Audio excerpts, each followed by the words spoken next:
growing up, I always watched Ray. He was always a huge inspiration. He was always a huge role model to me. He really is. He really is one of the true gifted athletes in our sport. You know, and he really is a high flying legend. He really is the pinnacle of high flying. And yeah, I even tell people that, because when I'm asked what was my favorite wrestling match ever in my career, it's the match I had in Mexico with Rey Mysterio.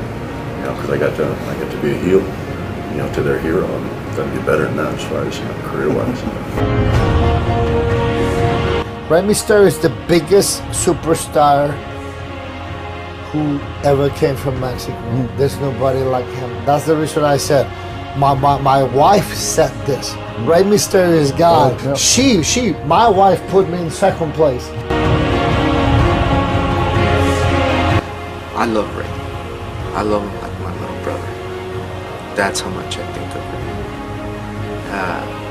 He's a kamikaze, man. He has no fear. Man, I just love that guy. He's just a great. He's one of my favorite people. Thank you for watching the Bell to Bell with Bobby Blaze YouTube channel. Super kick the like button. Let it rip in the comments. And give that subscribe button a hard punch. Let's go to number 7. We'll bring it up to someone a little bit more relevant, I guess. We're talking about oldies here, but this young man here, Rey Mysterio, man, he hit the mainstream for the luchadors. So when I was looking at this list and thinking of my list, obviously I liked having Ray on the list. And one of the reasons that I put him right here is, as we talked about, sometimes he can represent more than just Rey Mysterio. He represents, to me, that whole era when the luchadors started coming in to WCW. They had the AAA shows with Mike Tenay we've talked about before. And I got to work with like Juventud and Halloween and a lot of these luchadors. And to me, that's what Ray kind of represents.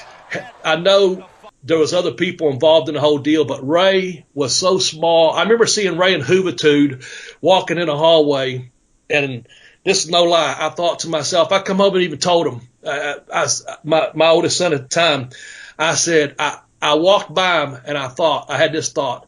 I said, my 9-year-old's bigger than these two guys. That was my thought. And I ended up wrestling Juventud that night and had a really good match with him. But when I come home, I told my older son, who was 9 at the time, I said, because, him and both my boys, they really enjoyed the luchadors flying around. Who wouldn't like that stuff? And mask, I mean, but I told him, I said, Drake, I said, you're bigger than both of them boys. But anyway, they both filled out. And of course, Ray really filled out, and he's a tremendous performer, man, the stuff he can do. So I don't want to take away what he can and can't do out of the ring by, stating how small he was.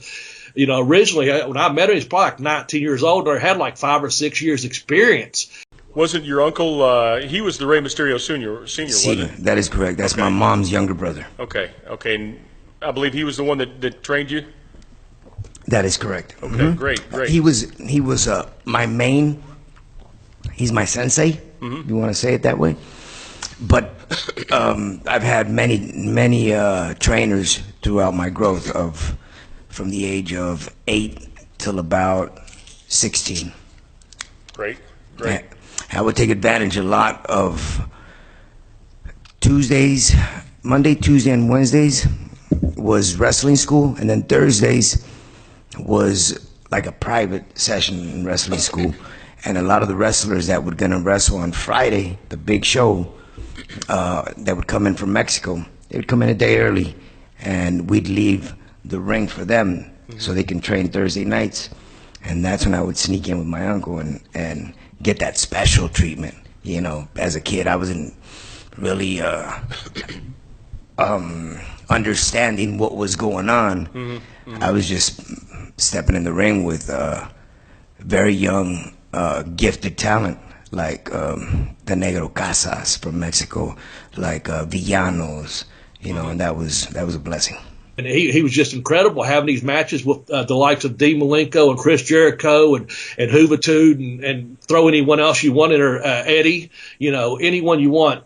Ray was he's still, he's still out there today getting after it after a multitude of surgeries. He may have slowed down some. I haven't seen him recently, but I know he still does a lot of work, stuff for the WWE. And he just, he represents a big era for me. And I know this, Ray has a big heart, man. He has a real big heart because he always gives his all. He's always out there giving his all. So Rey Mysterio Jr. comes in at number 7 for me. Yeah. There are a couple things there. So for those who don't know it or don't remember it, Bobby, you were there during the time.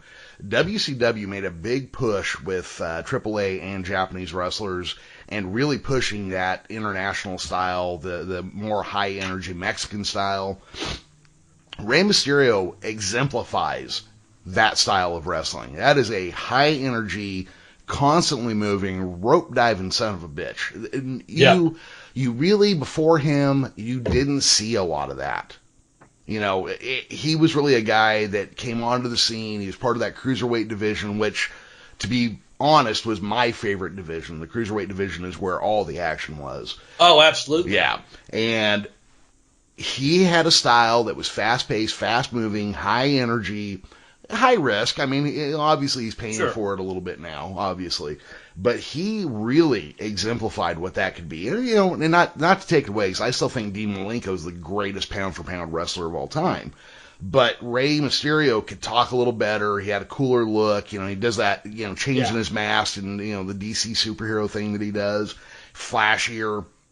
Yeah. Also went on to be World Heavyweight Champion at WWE, which is saying a lot because the WWE does not like small champions necessarily. That's right. And I got to say that one of the nastiest bumps I've ever seen sold on TV was Rey Mysterio when Kevin Nash lawn darted him into that trailer. Mysterio! Oh no! Oh, head first into the trailer! That was one of those moments where I'm like, wrestling's bullshit, but dude just ate a fucking trailer with his face. There's no way you can fake that, No, that's the thing. When that happened, there was a lot of guys in that position like Kevin and a couple other ones, and they were literally just throwing their weight around, and without regards for other people's bodies. And I'm not going to go on a big rant about that. I'm just going to say that, you're trusting that man with your body. And I think they're actually, and I can't speak for these guys. I'm just saying this is just a feeling I had and a little bit I know from back in the day. Some of those bigger guys, I already mentioned it, the cruiserweights were getting the ratings. I think there was some jealousy there. And knowing Ray probably said, just launch me. I'll take the bump. So that's what you do as a professional too, you just say, you know what, you got to do it, let's do it, and that's what you do, and it comes across as such, and that's what gives you a good product. Read the book that has the literary and wrestling worlds on fire. Pin Me, Pay Me, Have Boots Will Travel, by accomplished professional wrestler Bobby Blaze Smedley. The incredible story of one man's battle to overcome all odds and realize a lifelong dream. Travel with Bobby in the ring, on the road, and around the world, including inside stories from WWE, WCW, Smoky Mountain Wrestling, and more. Forward to the book written by Jim Cornette. Buy your copy of Pin Me, Pay Me, Have Boots Will Travel on Amazon.com today.